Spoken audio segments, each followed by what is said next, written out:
Israel has launched devastating strikes targeting Tehran's military nerve center, which is represented by one of the critically important strategic military and logistical locations in western Iran. The specific region we are focusing on today is Kurdistan province in Iran, along the Iraqi border, as we can clearly observe. The specific location targeted by the Israeli side since the early hours of this morning is Sanandaj, which is widely regarded as the capital of Iranian Kurdistan. The strikes themselves were extremely significant, and they were aimed at 10 distinct targets within Sanandaj, as we can clearly observe, resulting in the successful targeting of numerous Iranian military and intelligence installations, as well as facilities belonging to the Iranian police force. And as we can observe, that these strikes have resulted in losses that are not only material, but have also led to the killing of at least 200 individuals from the Iranian security forces in general. And if we attempt to utilize this image to precisely identify the specific points that were targeted, and why is this particular region truly considered to be the military brain of Iran?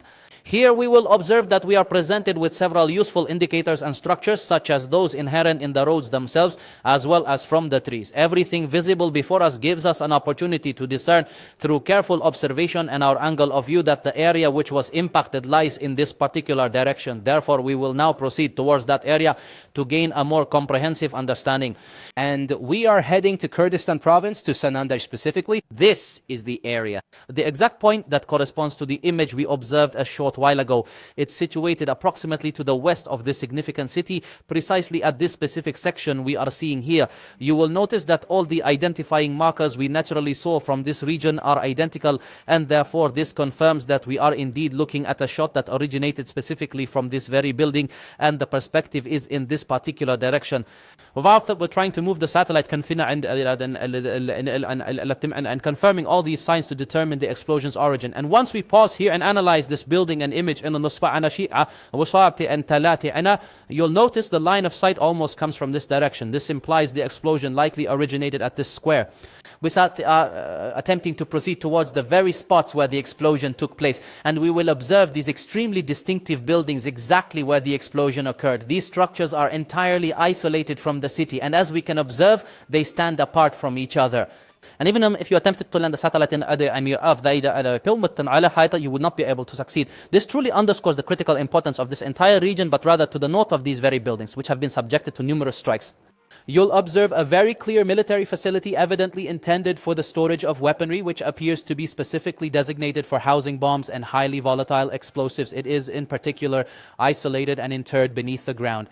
This indicates they are highly explosive bombs, and you need to strike point by point to inflict full damage on this area. There are many underground entrances and storage facilities for these weapons, of course, and numerous military depots. This underscores the significance of the buildings we are discussing. Furthermore, this elevated area they impose control over Sanandaj, just like other elevated areas. And also, at the very same time, these explosions did not reach these residential buildings that we are discussing right here in this particular area. Rather, we observe from the very nature of how the buildings are arranged in this direction that they are clearly government buildings, as reports have indicated that the headquarters of the Abiyad, the 28th Infantry Division of the Iranian Army, was targeted, in addition to the General Intelligence Command headquarters, and also the Judiciary Building was struck, as well as another primary headquarters. The Iranian Revolutionary Guard was also hit in this area, as were two police headquarters. Among the police stations that were targeted, we have police station number 15, which we'll observe now. This building, the one we are getting closer to right now, has been completely destroyed. It's a well-known police station in Sanandaj, of course. There was a filmed shot apparently coming from this angle showing the massive explosion that occurred here. And notice how the point had completely exploded in this massive way. Consequently, there is a major targeting of the police and security forces who are specifically responsible for protecting this particular region. Therefore, Sanandaj is considered one of the strategic points for the Iranian side for storing weapons, specifically for transferring weapons, the concentration of intelligence services and other related activities, and it shares a border with Iraq. And it is believed, according to many reports, that the transfer of weapons is taking place from this region to the Kandil Mountains, which are considered the main concentration point for the forces. Of course, the Kurdistan Workers' Party, who are obtaining weapons from Iran. Many reports have indeed confirmed this, so these weapons can be used naturally against Turkey and its military forces, ultimately allowing them to remain in control of this region. It is also believed that these weapons are sent into Iraq, targeting various groups. And it's also a transfer point for weapons to western and eastern Azerbaijan or south to Khuzestan, west of Tehran. Of course, it's a it's a very important and highly strategic region. The Israeli side, by focusing its attacks on this particular region, here is entirely concentrating on accomplishing numerous objectives. We first observed that Israel has confirmed it struck all Iranian defenses positioned in this area west of Iran, thereby granting Israel and the United States full freedom to conduct flights within these blue-marked regions, extending all the way to Tehran and central Iran, and precisely directing their attacks against these specific buildings we are referring to, situated in Sanandaj, whether they are the judiciary's main headquarters, the actual courthouse building, or even police facilities, among others. This represents a significant effort to destabilize the security within this region and consequently inflict harm and weaken the Iranian-Iraqi borders. This means that controlling or weakening these borders could potentially open up avenues for the flow of more elements that might be utilized against the Iranian regime in general.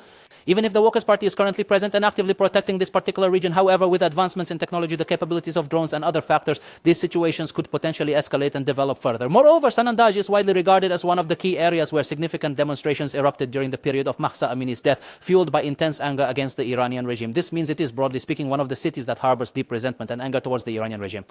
Consequently, should these demonstrations truly ignite in the complete absence of police, security forces and a functioning judiciary to control them and similar unrest, these protests could very rapidly escalate and potentially exert influence upon other regions, so specifically West Azerbaijan and East Azerbaijan, leading to a significant escalation of demonstrations there that could ultimately extend to Khuzestan as well. This situation could directly pave the way for the downfall of the Iranian regime as these movements are heading towards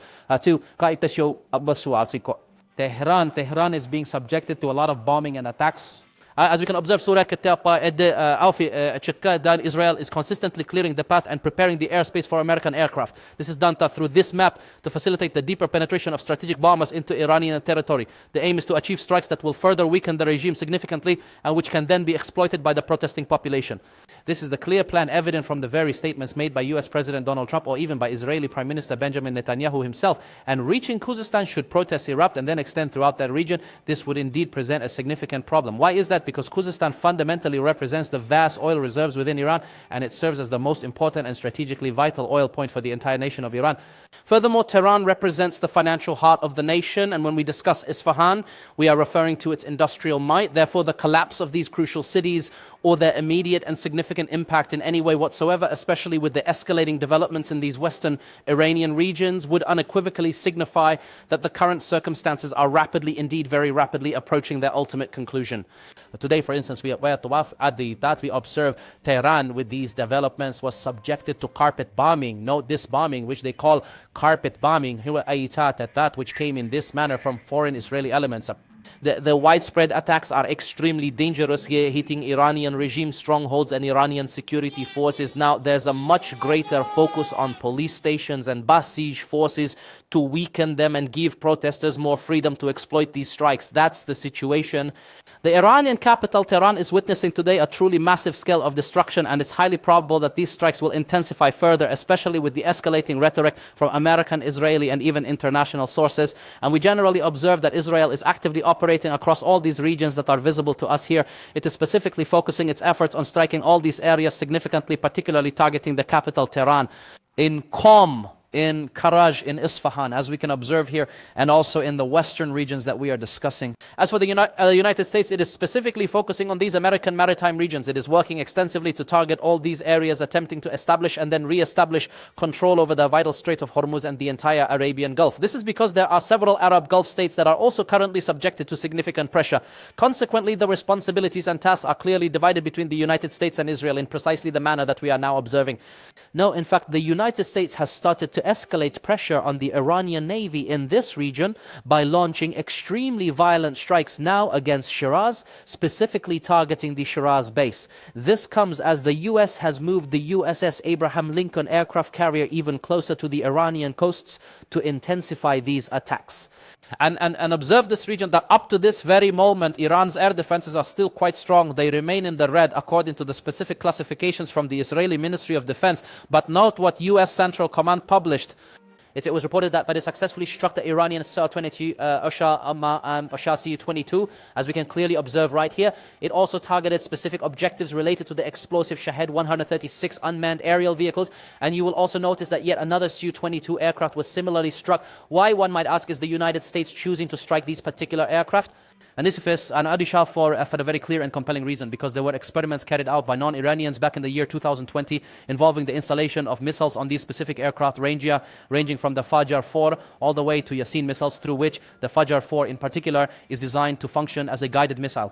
These guided missiles could pose a threat to Pescacan, to American warships, and even the U.S. aircraft carrier USS Abraham Lincoln. This is especially true since the United States has moved its aircraft carrier much closer to the Iranian coast, a matter we will examine shortly. The Iranian side had conducted these guided missile tests in 2020, specifically in March. Therefore, to avert this danger by striking these aircraft and all these capabilities. And note that on the 26th of last February, the aircraft carrier was positioned here roughly behind the mountains of Oman at a distance of approximately 770 kilometers. But now, Mansour, Chinese satellite communications clearly indicate that the aircraft carrier has approached quite closely and is now heading directly towards the Iranian coast. Now notice how the situation has changed. As the aircraft carrier has now moved from this specific point to that other point. In other words, the aircraft carrier is now positioned at a distance of approximately 24 miles, which is 344 kilometers, meaning it's halfway there. It has drawn closer and is attempting to confront the Revolutionary Guard and the Iranian Navy more directly, and consequently, the pressure has become much higher.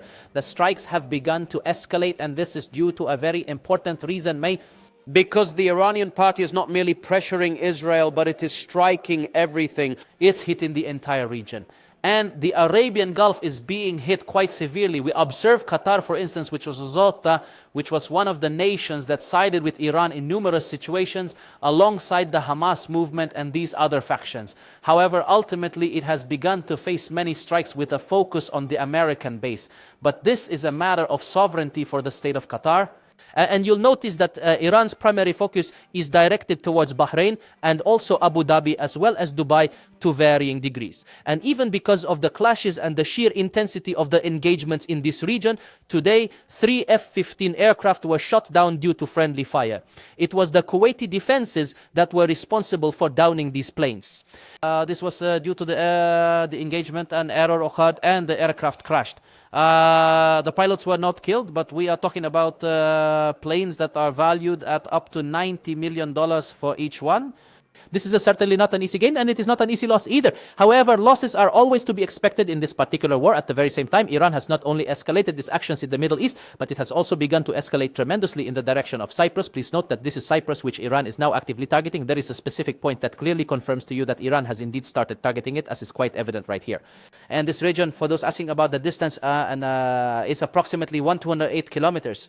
If we speak, for example, about Kurdistan province or Western Iran in general, from Western Iran here, it's 1,200 kilometers. Therefore, the Witness 136 drone can cover this area 2,000 to 2,500 kilometers without any problems. What is the objective? Akrotiri is a base under British control, specifically designated for the British Army and the Royal Air Force. This matter was confirmed when an Iranian booby-trapped drone struck Akrotiri's runway. And of course, the attacks are continuing with missiles and drones now on this logistical and extremely vital base, which is of course crucial for Britain in general, but it is equally significant for Europe as well, because when we discuss Cyprus, we are referring to a nation that is a member of the European Union, and this is a country of immense importance across various levels, meaning in essence it's a direct blow to Europe, and therefore the attack on Cyprus caused the situation to escalate.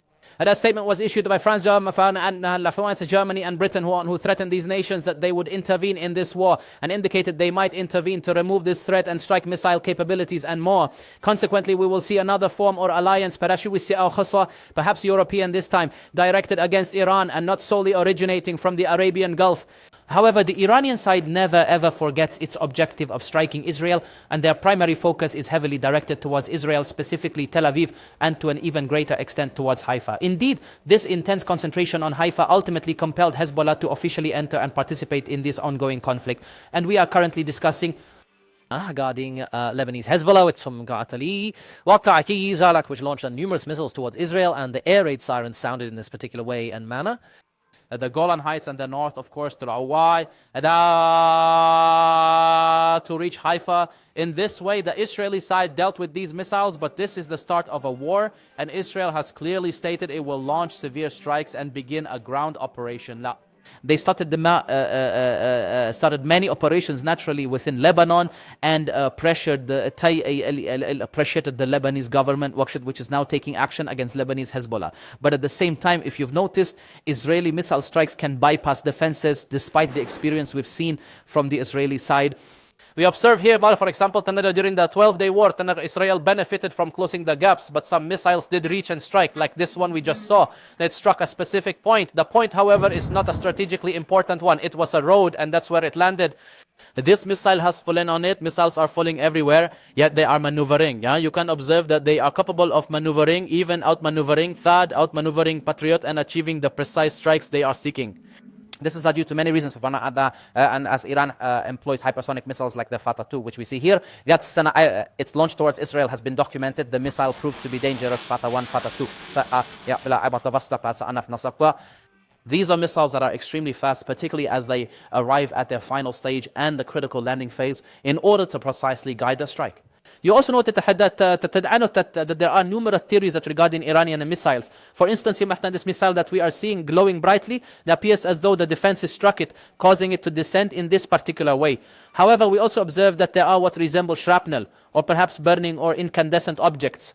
And this usually helps in the process of distracting the defenses, creating confusion among them. You might think these are the missiles, and the missile is heading in their direction, but in reality, the missile is heading for the actual target it's truly seeking.